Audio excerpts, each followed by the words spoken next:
시민들의 정책 수다 울산저널 시민포럼에서는 6번째 이야기로 부유식 해상풍력을 주제로 얘기를 해보려 합니다. 바람으로 전기를 만드는데 고정식이 아니라 바다에 띄우는 부유식 해상풍력이란 재생에너지입니다. 우리나라보다 국토와 인구가 절반 수준인 덴마크의 경우는 낙농업과 대지 사육을 주로 하는 나라에서 세계인의 시선이 집중되고 있는 섬이 있습니다. 삼쇼 섬인데요. 이 섬에서는 전기 계량기가 왼쪽에서 오른쪽으로 돌아갑니다. 풍력과 태양력을 사용해서 에너지 자급섬을 만들었고 창고 안에는 유채씨로 기름을 추출해서 착한 연료, 바이오, 디젤을 만들어 자동차 연료로 사용합니다. 이 섬이 이렇게 탄소 네거티브 섬으로 변모한 데는 1998년 덴마크 정부의 오랜 생각과 아이디어를 모아서 실험을 해보자고 시도한 결과입니다. 그리고 20년이 지난 후 바람과 태양, 바다가 만들어내는 무한한 에너지의 가능성, 잠재력을 현실로 보여주고 있습니다. 그럼 오늘 주제인 부유식 해상풍력에 대해 얘기해 주실 두 분을 소개해 드리겠습니다. 울산시 사회 일자리 에너지 정책 특보 김형근님. 예, 반갑습니다. 네, 환경연합 운영위원이시고 한국 아쿠오시스 대표님 양시천님입니다. 예, 반갑습니다. 네, 이렇게 와주셔서 대단히 감사합니다. 불러주셔서 감사합니다. 네, 송철호 시장이 가장 역점을 두고 있는 사업이 풍력, 수소 기반, 친환경 에너지, 허브 도시 조성으로 부유식 해상풍력 산업 육성으로 알고 있습니다. 이는 2019년 시정 10대 핵심 과제이자 침체한 지역 경제의 재도약을 위해 에너지 산업을 미래 신성장 산업으로 육성하고 일자리 창출이란 결과물로 만들어야 할 텐데요. 부유식 해상풍력은 무엇인지, 왜 고정식이 아니라 부유식인지 말씀 부탁드립니다. 예, 제가 먼저 말씀드릴까요? 네. 요즘 들어가지고 인구가 늘어나고 에너지 소비도 급속도로 늘어나고 있지 않습니까? 그러다 보니까 에너지 문제가 또 환경 문제하고 결부돼서 복잡하게 꼬여가고 있는데, 잘 아시는 것처럼 화석 에너지를 사용하는 것은 지구 온난화 문제를 일으키고, 그 다음에 그런 것 때문에 사회적으로 떠들썩하게 문제가 되는데, 아직도 이제 그 온난화 문제가 해결되지도 않은 상태에서 미세먼지 문제로 당장 눈앞에서 여러 가지 심각한 문제점들이 나타나고 있습니다. 그래서 신재생 에너지를 찾으려고 사람들이 백방으로 노력을 하고 있는데, 사실 이것도 만만치가 않은 거죠. 그래서 지금 특보님이 말씀해 주시겠지만은 최근의 대안으로 해상 풍력을 주목하게 되는 것입니다. 일단은 풍력 그러면 이제 주로 시민들이 많이 봐왔던 것들은 육지에, 그것도 보통 이제 바람이 많이 부는 산 쪽에다가 이제 많이 이렇게 하는 걸 많이 했는데, 그거를 이제 육상풍력이라 그러는 거고요. 네. 그 다음에 이제 바닷가 쪽에 하는 걸 이제 해상풍력이라 그러는데, 네. 해상풍력의 종류가 얕은 바다일 경우에는 파이를 박아가지고 그 위에다가 이렇게 바람개비를, 터빈을 이렇게 꽂으면 되거든요. 그걸 이제 고정식이라 그러는 거고, 조금씩 복잡해지죠. 그 다음, 굉장히 깊은 바다일 경우에는 파이를 박을 수가 없지 않습니까? 깊어서. 네. 그러니까 부유체를 띄워가지고 그 부유체에다가 터빈, 그 타워에다가 터빈을 꽂아가지고 바람으로 전기를 일으키는 그런 시설을 이제 부유식 해상풍력 발전이라고 그런 겁니다. 예. 그럼 울산 앞바다는 몇 미터입니까? 지금 저희들이 계획하고 있는 게 150m 전후예요. 그러네요. 그럼 상상을 한번 해보십시오. 150m의 깊이에 있는 바다가 있는데 거기에 전기를 일으킬 시설을 한다. 그럼 어떻게 하면 좋을 것인지. 일단 띄워서 그렇죠. 위에 올려야 되겠네요. 그런 겁니다. 그렇습니다. 왜 울산입니까? 부유식 해상풍력을 설치하는 데 있어서 울산의 장점은 무엇인지 궁금합니다. 아시다시피 이제 조선 산업이 쇠퇴하면서 구조조정이 들어가지 않았습니까? 네. 그리고 이제 마침 민선 7기 그 선거 와중에 그런 일들이 상당히 많이 벌어지고 있었고, 그래서 민선 7기 당선되신 송철호 시장님이 후보자 시절에 어떻게 하면 이제 이런 안타까운 사태들을 그러니까 일종의 위기를 기회로 바꿀 수 있는지 뭐 이런 고민들을 많이 하셨죠. 근데 이제 조선해양기술이라는 게 현대중공업이 사실은 대단한 회사예요. 전 세계에 내놓으면 1등을 누구도 문제제기하지 않는 이제 그런 회사인데 네. 그런 기술 가지고 뭔가 새로운 산업을 하면은 고용이 유지되고 새롭게 또 고용을 만들 수 있지 않나? 라는 생각을 하신 거죠.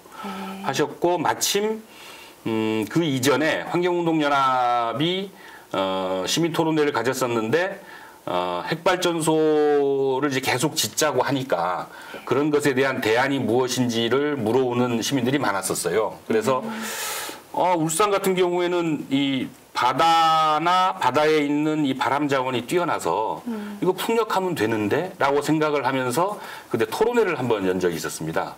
네. 그 토론회가 이제 우리나라에서는 공개적으로 네. 최초로 부유식 해상 풍력이라는 거를 대안으로서 제시했던 이제 그런 토론회인데요.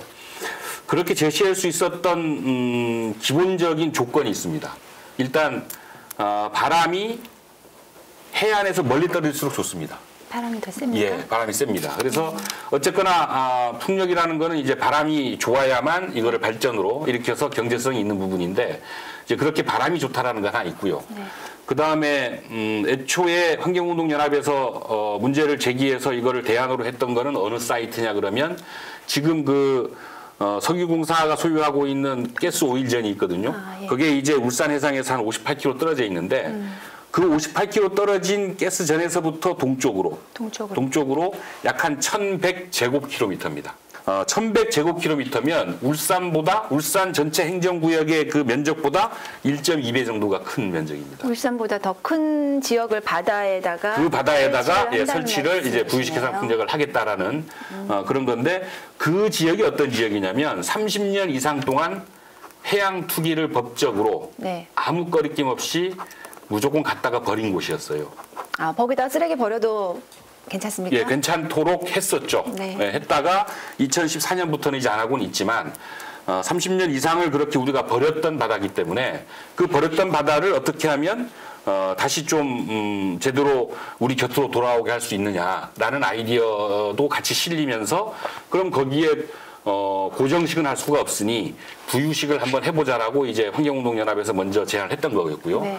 송철호 시장님이 후보자 시절에 네. 그걸 받아서 그러면 부유식이라는 거는 기본적으로 조선해양 기술이 있어야만 네. 배 만드는 기술이 있어야 그게 가능한 거거든요. 네. 그래서 이제 그런 부분들에 대해서 고용을 유지시킬 수 있고 더 나아가서는 이게 전 세계적으로 많지가 않기 때문에 네. 이게 제대로 성공을 하게 되면 전 세계 시장을 선도할 수가 있다. 네. 그런 차원에서 이거는 반드시 해야만 되는 네. 그런 사업이다 해서 핵심 공약으로 넣으셨던 거죠. 그리고 당선된 이후에 네. 이제 본격적으로 정책적으로 지금 추진을 하고 있는 중인 것입니다. 네.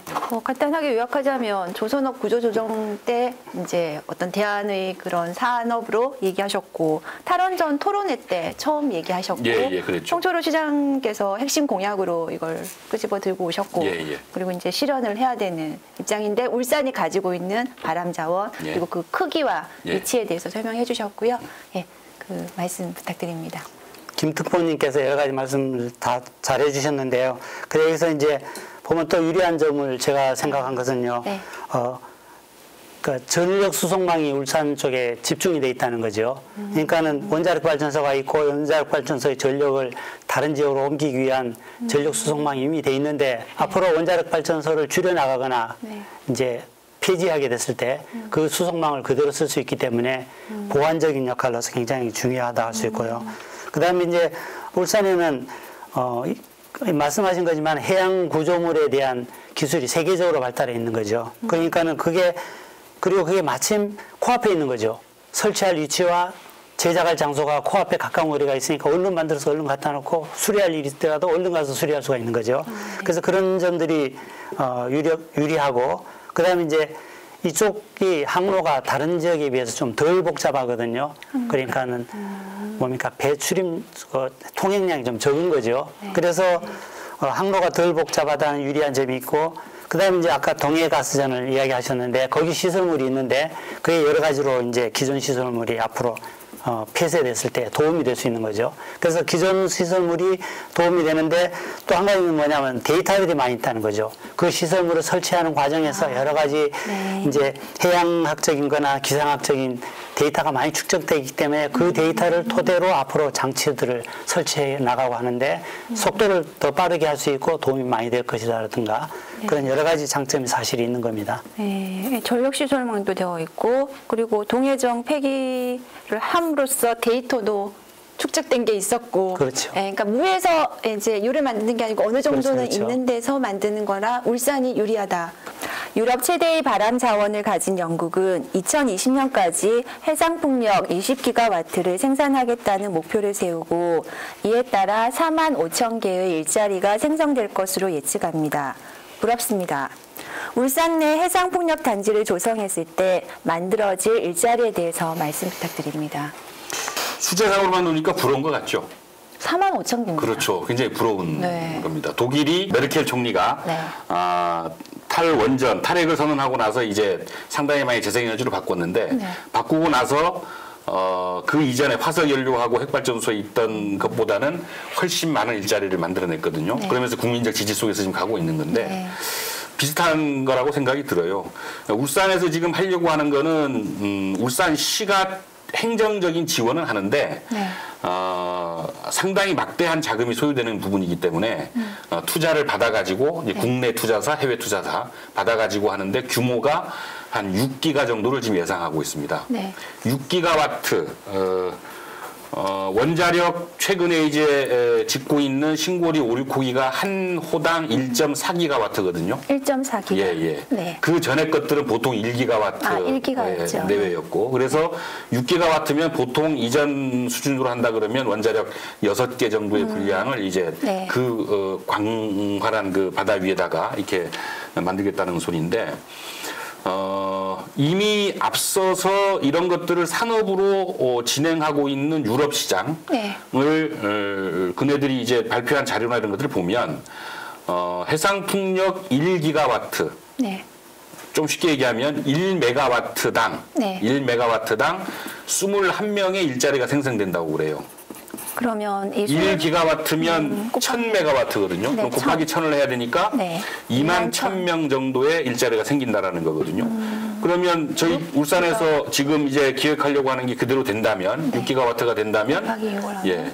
네. 2만 1000명 곱하기 6 하면 예, 10만 명이 넘습니다. 12만 6천. 예. 네. 그러니까 이게 이제 유럽 풍력 시장에서는 그렇게 자료가 나오는데 네. 미국 시장은 좀 더 쳐져요. 조금 더 올라갑니다. 예. 1메가와트당 35명으로 나옵니다. 많이 차이 나네요. 많이 차이 납니다. 그래서 만약 미국 쪽 자료에 따른다면 6기가와트면 약 한 근 20만 명 정도의 일자리가 생긴다. 네. 20만 그러면 명.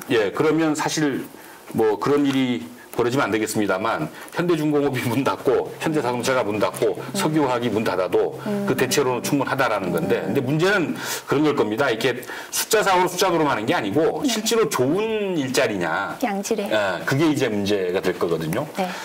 근데 그런 부분까지 아직 해상풍력이 발전의 어떤 이 폭이나 깊이가 네. 그렇게 크지가 않기 때문에 네. 이게 진짜 양질의 일자리인지 아닌지는 가령 이제 그게 비정규직인지 정규직인지 몇 대 몇인지 네. 이런 것까지 완전히 이렇게 뭐 내기에는 아직은 발전이 좀 더딘 부분이 있어서 네. 근데 어쨌든 유럽에 있는 그 복지국가라고 하는 대부분의 나라들 네덜란드, 덴마크, 독일, 네.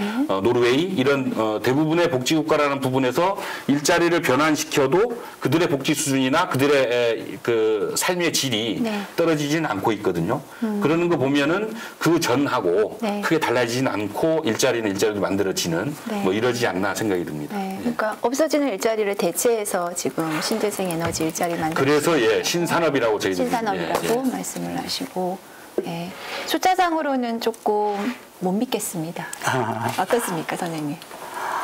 저도 이렇게 그 내용을 구체적으로 이제 체크를 해본 게 아니기 때문에 그게 적절한 숫자인지는 잘 모르겠지만은 아마 규모로 봐서는 그리고 발전량으로 봐서는 이제 그 정도 인원에게 임금을 지불하고도 충분하지 않겠는가 이런 생각은 하고 있습니다. 그런데 좀 우려가 되는 것은 지속 가능성 문제가 아닌가 생각하거든요. 그래서 울산이 지금 울산 앞바다에다가 이런 시설을 설치하고 그것에 따른 일을 하는 것은 일단 투자를 했으니 분명히 일감이 있어서 일을 하겠죠. 근데 일이 그것으로 끝나버린다면은 그 다음에 또 문제가 될 테니까는 제 생각에서는 여기서 이제 지속 가능성 문제가 굉장히 중요해질 것 같은데 그 지속 가능성을 위해서는 이제 우리가 이 사업 과정에서 경쟁력을 갖춰야 되지 않을까 생각하거든요. 그래서 이제 경쟁력을 갖추고 독자 기술을 만드는데 좀 더 치중을 해가지고 앞으로 국내의 다른 지역에 할 때는 뭐 국내 기술이니까 괜찮겠지만 해외로 나갈 때는 독자 기술 없으면 나가기 어려운 것이거든요. 그래서 그런 점에 좀 신경을 써가지고 지속 가능성 있는 일자리가 되도록 그렇게 좀 뭔가 대책을 세워야 되지 않겠는가 그렇게 생각합니다. 중요한 부분 지적하셨네요. 건설할 때야 뭐 일자리 있겠지만 건설 다 되고 나면 그 사람도 어떡합니까? 그러니까 수출이 돼야 되는데 기술 없으면 수출 안 될 거고. 그렇죠. 아닙니다. 그 건설되고 난 다음에 유지보수가 반드시 따라야 되거든요. 부유식이 좋은 게 배를 끌고 가서 이제 점검을 하고 난 다음에 이 녀석이 좀 많이 아픈 것 같다. 그럼 그대로 예인선 끌고 가서 현대중공업 야드에 데려와가지고 이 녀석을 치료를 한 다음에 다시 이제 갈 수 있는 거거든요. 그러면 기본적으로 바다를 항해를 하려면 가장 필요한 사람이 기관장, 갑판장 반드시 둘이는 필요하거든요. 예. 어찌 보면 현대중공업은 이제 용접이나 이런 여러 가지 유지 보수를 많이 하지만 우리나라 해군을 나오신 분들은 아마 이 퇴직하고 난 다음에 일자리에 해군 쪽에 오히려 더 많이 있을 수도 있을지도 몰라요. 왜냐하면 그 엄청난 그 바다에다가 움직이면서 이제 그걸 다 이제 해줘야 되기 때문에 그런 부분들이 아마 예상 가능한 뭐 일자리가 또 되지 않나 싶은 생각도. 그러니까 지역이 되게 울산 전 지역보다 넓다고 하셨거든요. 그렇죠. 물론 그렇게 이제 지속적으로 일이 연결되긴 하겠지만은 물량의 관점에서 처음에 이렇게 생산하고 갔다가 설치하고 할 때 많은 인원이 동원됐던 것에 비하면 숫자가 줄어들 테니까는 역시 이제 지속적인 사업이 일어날 수 있도록 하는 게 중요하지 않겠나 생각은 드네요. 제주는 이 조선소에 있는 야드에서 한꺼번에 부유체를 만듭니다. 부유체가 엄청 큰 거예요. 이게 한 3,000톤 정도 되는, 그래서 띄우는 건데 그거를 부유체를 만들고 그 위에다가 이제 타워를 꽂고 그 위에다가 바람개비인 이 터빈을 꽂아서 그대로 끌고 가는 거거든요. 예인선으로. 그런 다음에 그 해당 지역에 가가지고 물속 작업을 계류선이라고 해서 이렇게 선을 해가지고 당겨가지고 이제 고정시킬 수 있도록 이렇게 하는 거기 때문에 건설 단계에서는 대부분은 이제 현대중공업이나 1차 밴더, 2차 밴더 혹은 이제 중소 조선사들 야들을 이용해서 거기서 작업을 하는 게 주로 많을 거고요. 나머지 이제 전부 다 계류인 거죠. 거기서 계류하는 거고. 그다음 뭐 ICT 같은 걸 융합한다 그러면 거기다 센서를 꽂아가지고 여러 가지 정보를 데이터들을 이제 육상해서 관제하는 관제 부분이 있을 거고요. 그다음 뭐 나가봐야 되는 거죠. 이 녀석이 제대로 아프지 않고 잘 가고 있는 건지. 그렇다면 일들은 상당히 우리가 지금 상상하지 못하는 일들이 상당히 많을 거라고 예측은 됩니다. 어떻게 보면 R&D 쪽으로 좀 더 많이 가야 되는 것일 수도 있겠네요. 유지보수하고. 유지보수 쪽. 유지보수 쪽.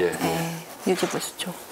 이 부분은 조금 더 뒤에 얘기를 더 했으면 좋겠고요.